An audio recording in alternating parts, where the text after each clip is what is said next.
A reading from the book of Deuteronomy. Moses spoke to the people, saying, "The priest shall receive the basket from you, and shall set it in front of the altar of the Lord your God. Then you shall declare before the Lord your God, 'My father was a wandering Aramean, who went down to Egypt with a small household, and lived there as an alien. But there he became a nation, great, strong, and numerous. When the Egyptians maltreated and oppressed us, imposing hard labor upon us, we cried to the Lord, the God of our fathers, and he heard our cry, and saw our affliction, our toil, and our oppression.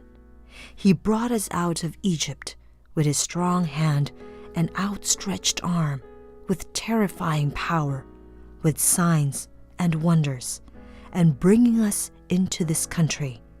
He gave us this land flowing with milk and honey. Therefore, I have now brought you the first fruits of the products of the soil which you, O Lord, have given me.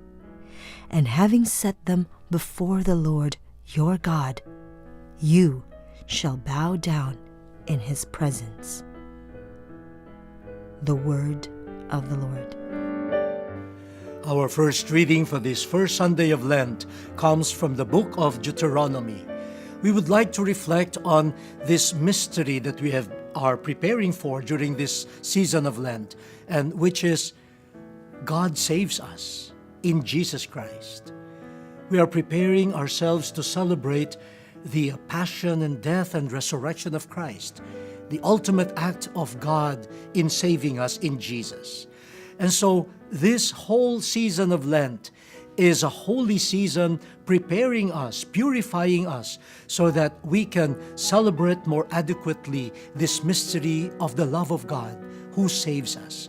And our response to the God who saves is faith. In the first reading, we find Moses' instruction to the people Israel. They would go to the priest in order to offer the first fruits of the land. And the prayer form that the people should use as they offer to God through the priest the first fruits of the land is, in a way, a profession of faith. A profession of faith in God who saves. But this profession of faith is couched in a narrative which contains the memory of Israel. They recall how their ancestors were wandering Arameans, a people without land, a people without home.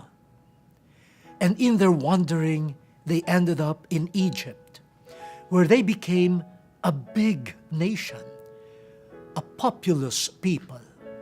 Yet they experienced oppression in Egypt. And in this sorry state, the people experienced God, the God who heard their prayer, the God who was sensitive to their cries, a God who freed them from the land of oppression, using his mighty arm, using signs and wonders, using the forces of creation, all at the service of the salvation of his beloved people. And from that land of misery, the people was led by God to this land of promise, a land flowing with milk and honey. And as they profess their faith in God, they also recognize that this land was acquired not by their own efforts. This land is God's gift, a gift of salvation. And so it is just fitting that the first fruits of this land coming from God will be returned to God in an act of thanksgiving. But at the same time, Moses tells the people that they should kneel and worship this God. In the memory of Israel are the events of God's saving actions, eliciting worship, praise, thanksgiving, and faith. How about us? What fills our memories?